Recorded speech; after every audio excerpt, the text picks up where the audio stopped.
हमारे एग्ज़ाम शुरू हो रहे हैं अगले महीने से और हमें अब प्रिपरेशन करनी है फुल्ली तरीके से। देखो समय बहुत कम बचा है, समय इतना बचा है कि आज 27 तारीख हो चुकी है। अब हमें नेक्स्ट सेमेस्टर में जाने के लिए बिल्कुल फुल्ली फेडिंग तरीके से मेहनत करनी पड़ेगी। क्योंकि देखो अगर बैक हो जाती है ना तो देखो दो चीज़ होगी यहाँ पे। बैक हो जाएगी तो माइंड बहुत डिस्टर्ब होगा, दूसरी चीज़ अगर हम रीचेक कराएंगे तो पैसा भी लगेगा इस चीज़ का, है ना। तो इन सब चीज़ में ना पढ़ो, सिर्फ भगवान से प्रार्थना करो कि आपका निकल जाए और बैक तो बिल्कुल ना आए। ठीक है, 1-2 नंबर से हम बिल्कुल पास हो जाए, लेकिन पास हो जाए, क्योंकि बैक आने से आपके दो यहाँ पे ख़राब हो जाता है। पहली चीज़ तो आपका टाइम वेस्टिंग होता है और आपका माइंड और ज़्यादा ख़राब होगा कि कहाँ पे हुआ, कैसे हुआ। बाई चांस आप रीचेकिंग करा लो तो पैसे भी वेस्ट होता है। तो मैं बताती हूँ कैसे तैयारी करनी है आप लोग को। अब आ गया आपका एक एग्जाम्स पास।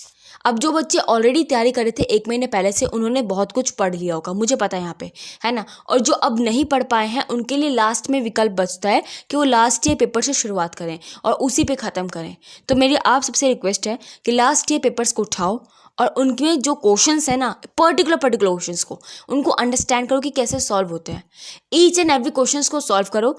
सॉल्व करने के बाद उन क्वेश्चंस को खुद से ट्रैप करो। सॉल्व कैसे करोगे, आपको पहले आता नहीं होगा, सीखोगे ना। मेरी वीडियोस देखो, मैंने बनाई हुई है ऑलरेडी, ठीक है, आप उनको चेकआउट करो। कुछ डाउट्स होते हैं तो मैंने बोला कमेंट बॉक्स में मुझसे कमेंट करो। इंस्टाग्राम पे जाके मुझसे अलग से क्वेश्चन मत पूछो, यहाँ कमेंट करो, मैं आपको रिप्लाई ज़रूर दूंगी, ठीक है। दूसरी चीज़, मैंने जो वीडियोस बनाई है ना लास्ट ईयर पेपर सॉल्यूशन की, मैथ्स में बता रही हूँ, वो आप देखो। और इम्पॉर्टेंट सबसे ज़्यादा बात, मैंने बनाया हुआ है कि इम्पॉर्टेंट क्वेश्चंस, ठीक है, अभी जस्ट जो एग्जाम्स होते हैं जुलाई वाले टाइम पे, आपको उनको क्वेश्चंस को सॉल्व करना है। अब बच्चे ये चीज़ स्किप करके भाग रहे होंगे, बात सुन के जाओ। मैं आपको बताती हूँ 2-4 और चीज़ें जो ज़्यादा इंपॉर्टेंट है आप लोग के लिए। मिस्टेक बिल्कुल मत करना कि पढ़ाई का डर, देखो बिल्कुल पढ़ाई का डर मत रखो मन में। ये मत सोचो कि बहुत कम समय है क्या नहीं। जितना भी समय बचा है ना, अपना समय लगाओ अपनी चीज़ों को अंडरस्टैंड समझने में। बल्कि इसमें बिल्कुल मत लगाना कि आपका समय जा रहा है, यार बहुत कम रह गया, मैं पढ़ाई नहीं कर पा रहा, शादियाँ चल रही हैं लोगों की, ये वो नहीं। जब समय मिला, मेरा काम है पढ़ना। भाई एक दिन का टारगेट बनाया कि मैं ये टॉपिक ख़त्म करूँगा, वो ख़त्म करो। दूसरी चीज़ कि कैसे कंप्लीट होगा इसके बारे में नहीं सोचना है, इसके बारे में सिर्फ एक तरीका है, टाइम टेबल बनाओ। लेकिन ये बनाओ कि जैसे आज का दिन शुरू हो रहा है मेरा और आज कुछ भी हो जाए, मैं कितने भी काम मुझे मिले मैं करूँगा, लेकिन मेरा टॉपिक ये 5 टॉपिक है मुझे कवर करने हैं। चाहे मैं सो के करूँ या अपनी नींद खराब करके करूँ या बिना खाए करूँ, वो आप पे डिपेंड करता है। समझ गया बात को। अगर समय दोगे कि 8 से 9 के बीच में पढ़ूंगा, 10 से 12 के बीच में पढ़ूंगा, तो कभी पढ़ाई नहीं होती है। जो मैंने तरीका बताया, इस तरीके को अप्लाई करोगे डेफिनेटली वर्क करेगा। थर्ड थिंग इज डैट, आप अपना अकाउंट चेंज करके अपनी स्टडीज़ को करो।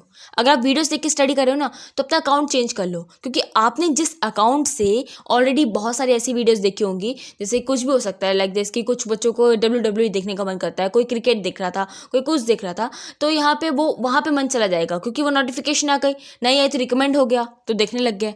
ये चीज़ मत करो, आप इनकॉग्निटो को ऑन करो और वहाँ पे देखो, या फिर अगर आपके पास कोई और है तो आप किसी और अकाउंट को ओपन अप करो, वहाँ पे अपनी जो स्टडीज़ की वीडियो 2-4 वीडियोस देख लो और वही रहने दो अपने एग्जाम्स तक।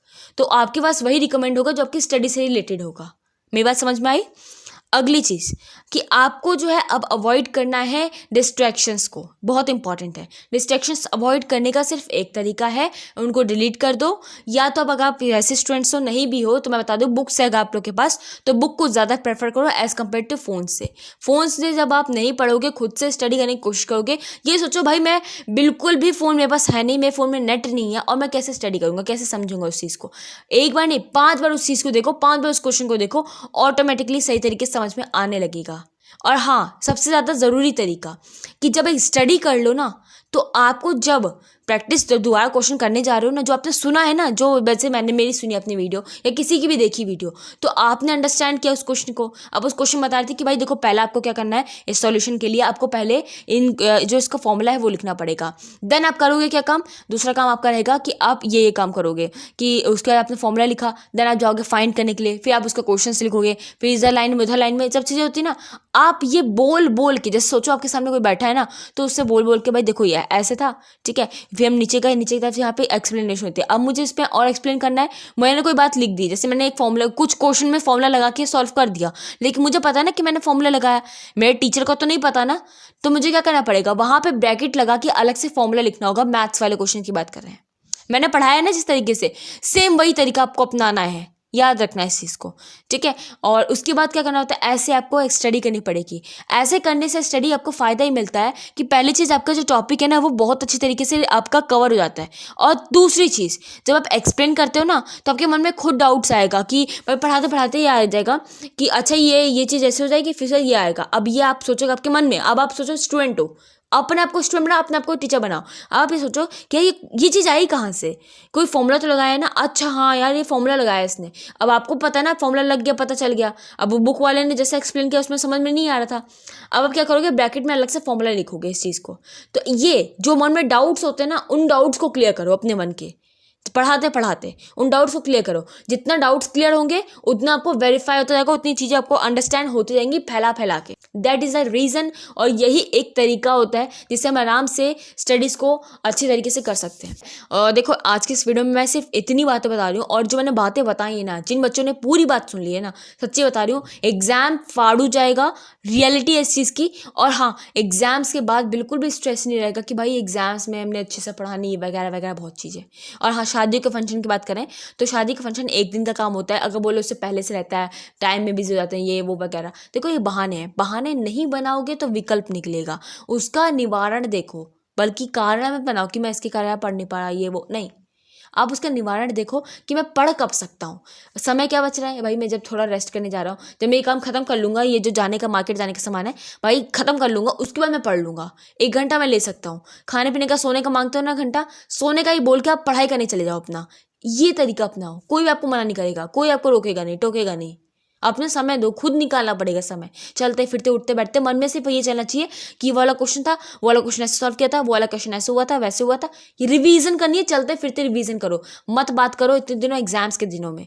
ये बहुत अच्छा तरीका है। अगर 24 घंटा अपने तरीके को सोचते रहोगे भला इसके कि मैं पढ़ नहीं पा रहा हूँ, तो डेफिनेटली ये वर्किंग करेगा, और ये वर्क करता है, मैंने खुद किया है, मैं आपको बता रही हूँ।